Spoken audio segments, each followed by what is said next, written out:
പത്തനംതിട്ടൻ്റെ പുതിയൊരു വീഡിയോയിലേക്ക് എല്ലാവർക്കും സ്വാഗതം. അങ്ങനെ നമ്മൾ അനാമികയാണെങ്കിൽ നമ്മൾ അബിയെ കാണാൻ പോകുന്നുണ്ട് കേട്ടോ. എന്നിട്ട് അബിയടുത്ത് പറയുന്നുണ്ട് എങ്ങനെയുണ്ട് അബിയേട്ടാന്ന് ചോദിക്കുന്നുണ്ട്. അബിയേട്ടൻ പറഞ്ഞ ചാനലിൽ ഞാൻ ഇൻ്റർവ്യൂ കൊടുക്കാൻ പോകാമെന്നൊക്കെ പറയുന്നുണ്ട് കേട്ടോ. അപ്പം നമ്മൾ അബി ചോദിക്കുന്നുണ്ട് ബ്യൂട്ടി പാർലറിലൊന്നും പോയില്ലെന്ന് ചോദിക്കുവേ. അപ്പോഴത്തേക്ക് പറയും ഇല്ല അബിയേട്ടാ ഞാൻ ബ്യൂട്ടി പാർലറൊന്നും പോയില്ല, ഞാൻ തന്നെ അങ്ങ് സ്വന്തമായിട്ടൊരു ഒരുങ്ങി അങ്ങ് ബ്യൂട്ടിയായി എങ്ങനെ ഉണ്ടെന്ന് ചോദിക്കുമ്പോൾ പറയും കൊള്ളാമെന്നൊക്കെ പറയുന്നുണ്ട് കേട്ടോ. എന്നിട്ട് നമ്മൾ അബി പറയുന്നുണ്ട് എന്തായാലും ഇന്നത്തെ ഇൻ്റർവ്യൂയോട് കൂടി എന്തായാലും അനന്തമൂർത്തി ഇനി കാറ് വിട്ട് പുറത്തിറങ്ങാൻ പറ്റാത്ത രീതിയിൽ നാണം കിടണമെന്നൊക്കെ പറയുന്നുണ്ട് കേട്ടോ. എന്നിട്ട് പറയുന്നുണ്ട് ഇതിൻ്റെ പിന്നിൽ ഞാനാണെന്ന് ഒരിക്കലും ആരും അറിയരുതെന്ന് പറയുമ്പം അനാമിക പറയും അതൊരിക്കലും അറിയത്തില്ല, എനിക്ക് അവിടെ ആണെങ്കിൽ അവിയേട്ടൻ്റെ അമ്മയും അവിയേട്ടനുമായിരുന്നു എല്ലാത്തിനും സപ്പോർട്ടും കാര്യങ്ങളും ഉള്ളത്, അതുകൊണ്ട് ഒരിക്കലും ഞാൻ നിങ്ങളെ പേര് ഞാൻ പുറത്ത് പറയത്തില്ല എന്ന് പറയും കേട്ടോ. ഇവരൊക്കെ 2 പാർട്ടായിട്ടൊക്കെയാണ് വരുന്നത് കേട്ടോ. അപ്പം നമ്മൾ അമ്മ പറയുന്നുണ്ട് എന്തായാലും 2ാമത്തെ പാർട്ടിൽ പറയാനുള്ള കാര്യങ്ങളെല്ലാം ഞാൻ പറഞ്ഞു തരാമെന്ന് പറയും, അതുപോലെ നീ അങ്ങ് പറഞ്ഞാൽ മതി എന്ന് പറയുന്നുണ്ട് കേട്ടോ. അപ്പോഴത്തേക്കും നമ്മൾ അഭി പറയുന്നുണ്ട് ഈ ഒരു ചാനൽ മുമ്പ് നമ്മൾ ജ്വല്ലറിയിൽ അവരെ പരസ്യം ചെയ്യാൻ വേണ്ടിയൊക്കെ വന്നിട്ടുള്ളത്, പക്ഷേ അന്ന് ആദർശ് അവരെ ഒഴിവാക്കിയാണ് വിട്ടത്. കാര്യം ചിലത് കുറച്ച് മഞ്ഞ വാർത്തകളൊക്കെ കൊടുക്കുന്നത് കാരണം ഇവരെ ഒഴിവാക്കിയാണ് ആദർശ് വിട്ടത്. അപ്പോഴത്തേക്ക് അവർക്ക് അതിൻ്റെ ദേഷ്യവും കുറച്ചൊക്കെ ഉണ്ടെന്നൊക്കെ പറയുന്നുണ്ട്. അപ്പം അതൊക്കെ സംസാരിച്ചിട്ട് നമ്മൾ അനാമികയാണെങ്കിൽ അങ്ങ് പോവുകയും ചെയ്യുന്നുണ്ട്. അപ്പം അബിക്കാണെങ്കിൽ നല്ല സന്തോഷമാവുന്നുണ്ട്. അപ്പോൾ നമ്മൾ അനന്തപുരിയിൽ എല്ലാവരും പിന്നെ ഈ വാർത്തകളൊക്കെ കാണുന്നുണ്ട് കേട്ടോ. നമ്മൾ അനാമികയുടെ ഇൻ്റർവ്യൂ കാണുന്നുണ്ട്. അതിനൊക്കെ തന്നെ ആദർശനായനെയും അവരും ഓഫീസിലിരുന്നിട്ട് നമ്മൾ അനാമിക കൊടുക്കുന്ന ഇൻ്റർവ്യൂ കാണുന്നുണ്ട്. നമ്മൾ അനാമികയാണെങ്കിൽ അനാമികയുടെ ഇൻ്റർവ്യൂ നടക്കുന്നുണ്ട് കേട്ടോ. അപ്പോൾ ഇൻ്റർവ്യൂവിൽ അവർ പറയുന്നുണ്ട് ഇതണക്ക് അനന്തപുരിയിലെ മരുമകളാണ് നമ്മളെ കൂടെ ഇന്ന് ഇൻ്റർവ്യൂവിന് ഉള്ളതെന്നൊക്കെ പറയുന്നുണ്ട് കേട്ടോ. അപ്പോഴത്തേക്ക് അവർ ചോദിക്കുന്നുണ്ട് അനന്തപുരിയിൽ വരാനുള്ള കാരണമൊക്കെ ചോദിക്കുമ്പോഴത്തേക്ക് അനാമിക പറയുന്ന പറഞ്ഞാൽ അനാമിക കവിത ഇഷ്ടപ്പെടുന്ന ഒരാളാണ്. അപ്പോൾ അവിടുത്തെ അനിരുദ്ധ എന്ന് പറയുന്ന ഒരാൾ കവിതകളൊക്കെ എഴുതും.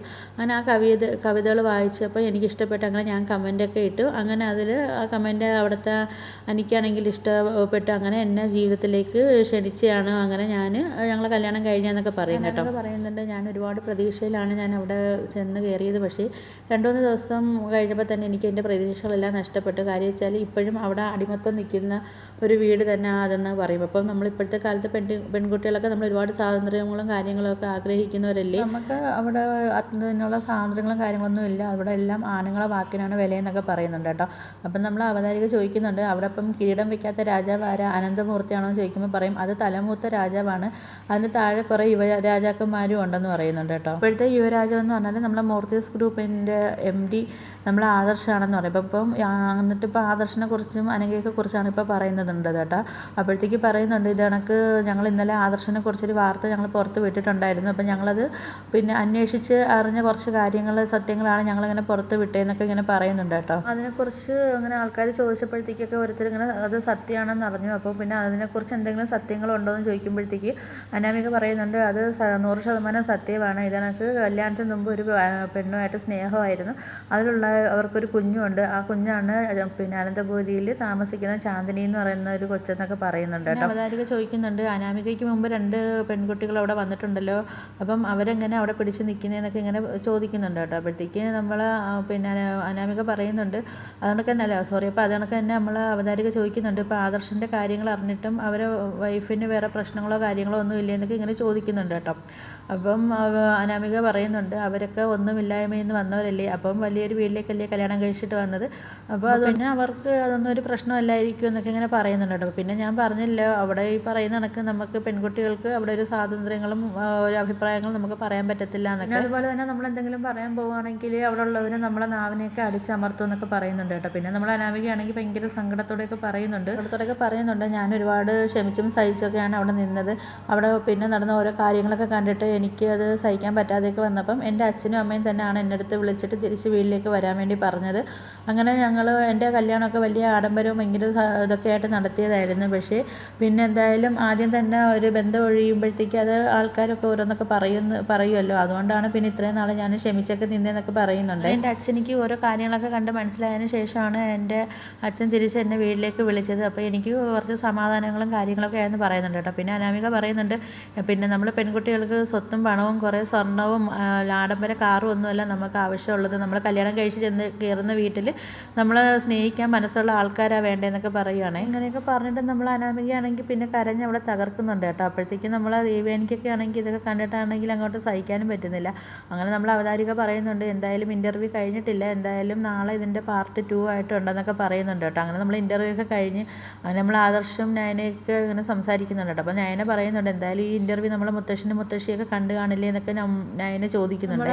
ആദർശാണെങ്കിൽ ദേഷിച്ച് പറയുന്നുണ്ട് എനിക്കതൊന്നും അറിയത്തില്ല എന്നൊക്കെ പറയുന്നുണ്ട്. അങ്ങനെ നമ്മൾ ആദർശ് പറയുന്നുണ്ട് ഇങ്ങനെയുള്ള ഓരോ ചാനലുകാരാണ് ഓരോ കാര്യങ്ങളൊക്കെ ഇങ്ങനെ പഠിച്ച് ഉണ്ടാക്കി വിടുന്നതെന്നൊക്കെ ഇങ്ങനെ പറയുന്നുണ്ട് ദേഷ്യത്തിൽ കേട്ടോ. അങ്ങനെ നമ്മൾ നയന പറയുന്നുണ്ട് എനിക്ക് ഇങ്ങനെ എൻ്റെ മനസ്സിലിങ്ങനെ പറയുന്നുണ്ടായിരുന്നു എന്തായാലും ഇവളിതിങ്ങനെയൊക്കെ പറഞ്ഞുണ്ടാക്കും എന്നൊക്കെ ഉള്ള കാര്യങ്ങളൊക്കെ എൻ്റെ മനസ്സിലിങ്ങനെ തോന്നിയതാണ്.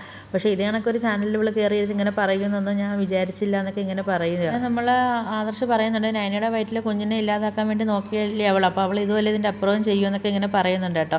അപ്പോൾ നമ്മൾ നയന പറയുന്നുണ്ട് എനിക്ക് ഇതിൻ്റെ പിന്നിലാണെങ്കിൽ അഭിയും ഉണ്ടോ എന്നൊക്കെ എനിക്കൊരു സംശയം ഉണ്ടെന്നൊക്കെ പറയുമ്പം ആദർശം പറയുന്നുണ്ട് അവന് ഇതല്ല ഇതിൻ്റെ അപ്പുറം അവൻ ചെയ്യും, അവനിക്കാണെങ്കിൽ പിന്നിലിരുന്ന് കളിക്കാനാണെങ്കിൽ അവനിക്ക് ഭയങ്കര മിടുക്കാണ്, അവനായിരിക്കും അനാമികയെ കൊണ്ട് ഇതെല്ലാം ചെയ്യിപ്പിക്കുന്നതെന്ന് ഇങ്ങനെ പറയുന്നുണ്ട് കേട്ടോ. അപ്പോൾ പിന്നെ കാണിക്കുന്ന നമ്മളെ ജലജയും നവ്യയും അതുപോലെ തന്നെ നമ്മളെ ജാനകിയൊക്കെയാണ് കാണിക്കുന്നത്. നമ്മൾ ജലജ ആണെങ്കിൽ ഇതിനൊക്കെ ചോദിക്കുന്നുണ്ട് പിന്നെ എന്തായാലും ഇതിപ്പോൾ നാണക്കേടായിപ്പോയാലും ആകെയെന്ന് പറയും. കാര്യം ഒന്നും അറിയത്തില്ലല്ലോ ജലജയ്ക്കും മോനിക്കും പിന്നെ അതിൻ്റെ പിറക്കെ നടക്കുന്നൊന്നും അറിയത്തില്ലല്ലോ.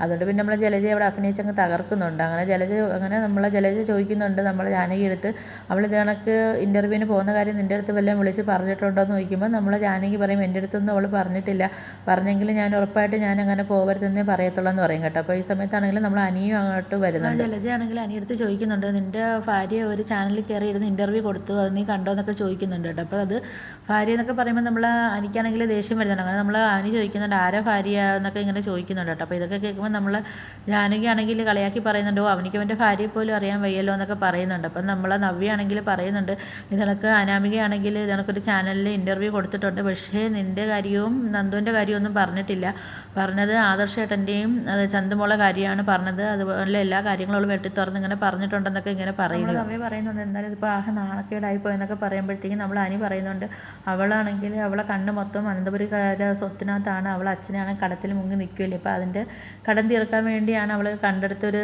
മാർഗ്ഗമായിരുന്നു ഈ കല്യാണം എന്നൊക്കെ ഇങ്ങനെ പറയുന്നുണ്ട്. എന്തായാലും അവൾ എൻ്റെ ജീവിതത്തിൽ നിന്ന് പോകണമെന്നൊക്കെ ഞാൻ ഒരുപാട് പ്രാർത്ഥിച്ചിട്ടുണ്ടെന്നൊക്കെ ഇങ്ങനെ പറയുന്നുണ്ട് കേട്ടോ. അപ്പോഴത്തേക്കാണെങ്കിൽ അനിയാണെങ്കിൽ ഇങ്ങനെ പറയുന്നതൊക്കെ കേൾക്കുമ്പോഴത്തേക്കും നമ്മളെ ജാനകിക്കാണെങ്കിൽ നല്ല ദേഷ്യം വരുന്നുണ്ട് കേട്ടോ. അപ്പോൾ ജാനകി പറയുന്നുണ്ട് നീ എനിക്ക് എന്തൊക്കെ പറഞ്ഞാലും ശരി തന്നെ ഞാൻ എങ്ങനെയെങ്കിലും എൻ്റെ മരുമോളെ ഞാൻ ഇങ്ങോട്ട് കൂട്ടിക്കൊണ്ട് വരുമെന്നൊക്കെ ഇങ്ങനെ പറയുന്നുണ്ട് കേട്ടോ.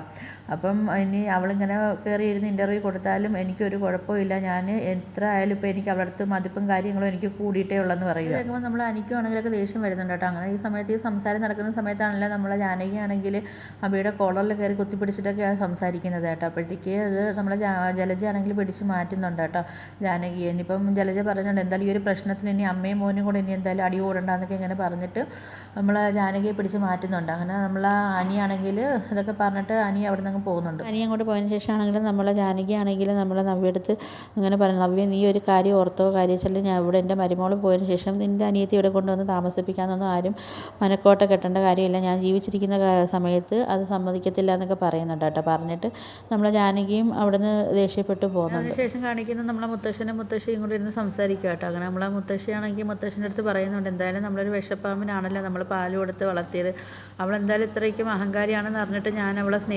സ്നേഹിച്ചിട്ടേ ഉള്ളെന്നൊക്കെ ഇങ്ങനെ പറയുന്നുണ്ട്. അപ്പം നമ്മളെ മുത്തശ്ശൻ പറയുന്നുണ്ട് അത് ചില ആൾക്കാരൊക്കെ അങ്ങനെ ആളതെന്ന് പറയുന്നുണ്ട്. ആ സമയത്താണല്ലോ നമ്മൾ അനിയാണെങ്കിൽ അങ്ങോട്ട് വരുന്നുണ്ട് കേട്ടോ. എന്നിട്ട് നമ്മൾ അനി ചോദിക്കുന്നുണ്ട് എന്തായാലും ഞാൻ കാരണം മുത്തശ്ശനും മുത്തശ്ശിക്കും ഒക്കെ നാണക്കേടായല്ലോ എന്നൊക്കെ ഇങ്ങനെ പറയുന്നുണ്ട് കേട്ടോ. അപ്പോൾ നമ്മളെ മുത്തശ്ശനൊക്കെ ഇങ്ങനെ പറയുന്നുണ്ട് അങ്ങനെയൊന്നും ഇല്ല മോനെ എന്നൊക്കെ പറയുക കേട്ടോ. അപ്പോൾ പറയുന്നുണ്ട് നമ്മളെ മുത്തശ്ശൻ പറയുന്നതെന്ന് പറഞ്ഞാൽ വേറൊരു തെറ്റും മോനിക്ക് പറ്റിയില്ല, മോൻ്റെ കവിത കണ്ടിട്ട് അതിൻ്റെ കമൻറ്റ് കണ്ടിട്ട് വന്നൊരു പെൺകുട്ടിയെ നീ എന്തായാലും ഈ കുടുംബത്തേക്ക് നീ കൊണ്ടുവന്നു, ആ ഒരു തെറ്റ് മാത്രമേ നിനക്ക് പറ്റിയിട്ടുള്ളൂ എന്നൊക്കെ ഇങ്ങനെ പറയുന്നുണ്ട് കേട്ടോ.